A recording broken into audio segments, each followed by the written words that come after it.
Мојот следен соговорник е господин Јован Митрески, кој што е координатор на пратеничката група на СДСМ во парламентот. Господин Митрески, разговарам и со вашиот колега од ВМРО и тој ќе биде веројатно деновиве, се надевам. Јас не знам како да оценам сега оваа ситуација во Собраниево, бидејќи е наводно блокада, ама нешто поминува, се дискутира, не се дискутира, се одлага и така натаму. Што се случува во парламентот во целата оваа ситуација според ваше видување? Па фактички ова сега што се случува е континуитет на тоа што се случуваше и претходно. Разликата е сега што има наслов активна блокада, иначе однесувањето на опозицијата е исто како што се однесуваше и претходно. Сега има и некои закони и точки каде што има промена во ставовите. Промена во ставот има кај законот за локални патишта, ама промената се случува после година и пол од кога е влезен во процедура. И тоа, сега промената за некои локални интереси ќе па нормално сега така. не за локални интереси, толку дека има промена во локалната власт. Фактички претходно законот беше блокиран бидејќи имаше едни градоначалници, сега има градоначалници во најголем дел од бројот на опозицијата и тие треба да покажа некоја активност на терен, па сега овој закон е добар и треба да се донесе.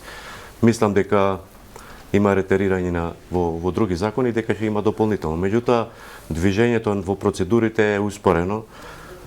Дневен ред на минатата седница усвојувавме 2 дена, што никогаш не било случај. Денес имаме нова седница, утре имаме нова седница, не знам како ќе биде пак однесувањето во врска со усвојување на дневен ред.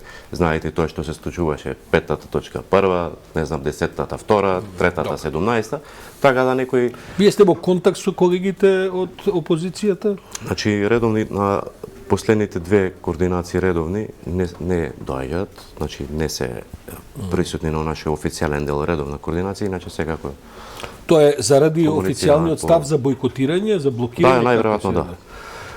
Јас се слушнав минатата недела и со господинот Џафери, да сакавме да го поканеме и него, па тој патуваше и така натаму. Се случи онаа непријатност со оној навистина невоспитан речник и така натаму, но тој, да кажам, афективен настап потоа доби една политичка димензија, бидејќи Џафери одби да се извини за тоа што е најелементарна цивилизирана некаква ситуација. Сега вие на еден или друг начин како коалициони партнери во власта застанавте во негова одбрана, меѓу другото и со оваа комисијска, со расплетот на комисијската седница. Мора да е малку непријатна таа позиција за нешто што е толку очигледно. Видете, значи тука ја ги делам на 2 работи. Или таа цела слика ја делам на 2 работи, затоа што едниот дел со тоа што беше слушнато во медиумите, а вториот дел е интерпелацијата. Сега со овој прв дел, фактички на таа седница која што траеше долго и со тоа што јас разговарав со председател, впрочем и го изјавив и на изјава за медиумите, бев директно прашан.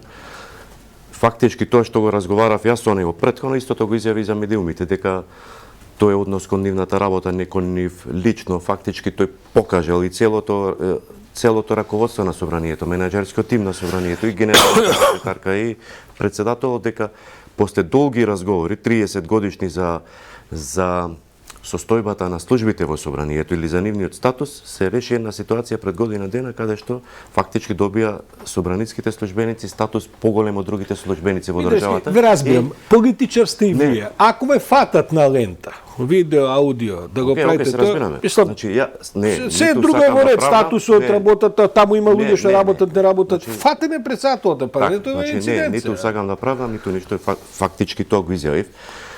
2 дена дискусија се случи тоа што се случи, но таа комисија по предлог на опозицијата вчера што не се одржа, фактички тоа е материјал кој што оди во служба, оди до председател, го праќа до сите пратеници, председател на комисијата е должен да закаже седница и ние сме должни да оцениме што е тоа што би се случувало во собранието, со отворање на точката, со неотворање, фактички тоа е политичкиот дел што го спомнувате. Ние ценевме вчера дека нема време и нема потреба од театар во собранието. Впрочем, во ваква ситуација во државата да враќаме слики како што биле сликите од 24 декември, од 27 април или да враќаме некои стари работи во собранието, за кои што мислам дека треба да конечно да бидат затворени и да ја прекинеме таа црна слика. Ви го разбрав ставот, за тоа и вие ќе си платите политичка сметка, од и вие ќе бидете ставени на така е нашата политика. Но посуштествениот проблем ми се чини дека оној со одбиениот предлог на Антонио Милошевски, ние со господинот Милошевски имаме 3 децении спорови политички така, но неговиот предлог беше навистина впечатлив како може за избор на уставни суди да не се дозволи да уставните суди прво образложат 20 на минути тоа што има да го каже за својата кандидатура, а потоа да бидат изложени на еден, да кажем, 4-5 прашања, нели го знаете предлогот. Зошто го одбивте тоа? Видете, прво права споредба со избора на антикорупцијска комисија, каде што тој избор и комисијата за антидискриминација се определени со закон. Значи во избора на комисијата за борба против корупција стои точно процедурата како се избираат. Се повикуваат, се поставуваат прашања, имаат време за излагање, имаат време за одговор. И таа практика е оценета како многу позитивна. Не, тоа е закон. Значи ние како реформски закон заедно со опозицијата го донесовме тоа во собрание и тоа мора да се спроведе. За оваа работа не е пропишана процедура и фактички сега идеме во ситуација да бираме 3 судии, а да имаме 9 предлози. За 3 судии од опозицијата има 6 предлози.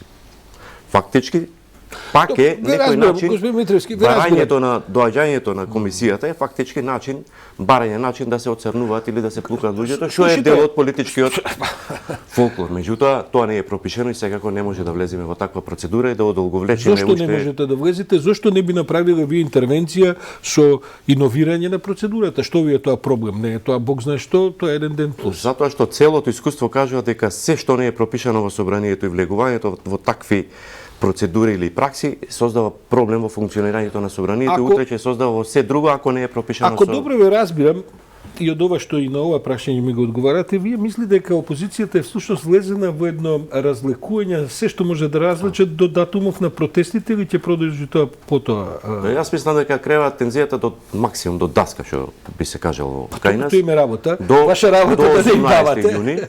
До 18 јуни за секоја тема, впрочем и затворањето на вратите и се што се случува во собранието. И тоа беше непристојно. Гајте, да се заклучат врати на пратеници, вие би реагирале истото да сте во опозиција. Видете, затворање на врати имало во собрание стотици пати. И има затворање кога има поединечно гласање за да се пребраат точно пратениците кои се во сала, или кога има поименично гласање за да гласат тие што и претходно гласале. Ако еден пратеник гласал, не може да стои на поименично гласање сега да влезе друг надвор што не бил присутен во моментот. Значи такви ситуации имало стотици. Јавноста прв пат слуша дека вратите се заклучуваат. Морам да ви кажам дека стенограми стотици и сигурен сум дека има непријатно. Сигурен сум дека ќе има и воиднина ако има барање за такво гласање. Сега што е проблемот или што се случи во горната сала каде што нема систем за пријавување за збор, се пријавуваат на лист од координаторот, од заменик координатор. Минатиот пат тоа што се случи на таа комисија беше пријавување на луѓе кои што не се присутни во салата. И фактички за тоа беше и тие детали ги дознавме, но и од ова што го разговараме се чини дека опозицијата си остварува својата парламентарна стратегија, таа е да ве разлече, да ве изнервира, да се покажат инциденти, некои од нив се зголемуваат, се предимензионираат и така натаму. Тоа им е работа. Или можеби не. Видете, дали успеа, јас немам баш таков впечаток, бидејќи гледам и дека кај нив нервозата повеќе расте, баш со тие случувања. Мислам дека тоа што на почеток го имале зацртано не успева до крај како што било зацртано, но секако има дел од тоа се остварува, нормално дека тоа што го најавуваат со наслов активна блокада функционира во собранието во смисла на одолговлекување на дискусии, на незакажување на комисија, на блокирање на закони и така. За крај да ве прашам, уште колку работни денови мислите да работите? Имате цел јули, претпоставам пред одморите, ќе се случува нешто суштински, ќе има напредок? Не планираме ни годишните одмори, тоа што треба да го завршиме, ќе го завршиме. Фактички кои закони ви се заглавени, а се отимате и ребаланс ве чека да усвојувате? Да. Значи ние паралелно ќе ги работиме сите работи и ребалансот. Фактички ребалансот влегува од 13 во процедурата и 10 дена трае на работно тело на комисијата за финансирање. Имате согласност од опозицијата за тоа да се дискутира заедно или и тоа ќе го блокираат? Во смисла дали да работи паралелно? Учествуваат, дали да учествуваат и тие во... Видете, такви ситуации до сега сме имале милиарда, се разгледували буџет и ребаланс, паралелно работеле комисии, работеле на паузи, по завршување на комисија пак може да работи, по завршување на комисијата за буџет кога е тема ребалансот, после тоа пак може да работи. Значи не очекувате дека тука ќе има некакво, како да кажем, заглавување околу ребалансот, бидејќи пари се во прашањето, Јас не очекувам таква работа, тоа е сепак пресериозно за во ваква ситуација да се направи блокада на носењето на ребалансот, тоа е сериозна ситуација, впрочем таму се предвидени изголемување на плати, излегување во пресред со кризата, со нови мерки и така натака, тоа е прерискантно за опозицијата, мислам дека ќе го навлече, тек тога ќе го навлече целиот нив на граѓаните. За крај само да ве прашам, каква ви е соработката со другите опозицијски партии, бидејќи таму очигледно има некакви разногласија околу тоа што и како да се прави. Тоа функционира ли тоа до некоја мерка или и тие се... Видете, ние имаме контакти секојдневни и со ВМРО да помане и со другите опозицијски партии. Тоа што може да се договараме, кога договараме да тече во собранието, иначе... Господин Митрески, јас го следам тоа 30 плюс години, како и сите други кои се занимаваме со политиката. Обично во јавноста се добива некоја слика за не знам што и така натаму, кој ќе се отиде по бифеата и по работните состаноци. Вие сте во добри пријателски односи, би рекол, без разлика дури кој е на власт, освен кога имаше, се разбира, многу драстични случувања. Таа атмосфера на колегијалност постои зад сцената, бидејќи кога се дојде на сцената, кој ќе се уклучат рефлекторите, знам дека има и многу бака, малци, глубачки некакви. Видете, тоа баш што го спомнувате, и мене ми било чудно кога сум легол прв пат како пратеник, нормално дека постои зад сцената и нормално мислам дека и мора да постои затоа што на крајот пак мора да седнеме да се договориме како треба да течат работите во собранието. Фактички тоа некој процент го користам секој што се случува на јавна сцена е 2% од тоа што стварно се случува во собранието. Добро. Јован Митрески, координатор на пратеничката група на СДСМ. Ви благодарам, ви од тука заминувате, имате што имате координација, имате некоја денеска, имаме седница во 11 часот, имаме Така. онлайн состанок со председател на групата за соработка на Украина, Валери Зуб. Во 14 јас сум председател на групата за соработка со Украина.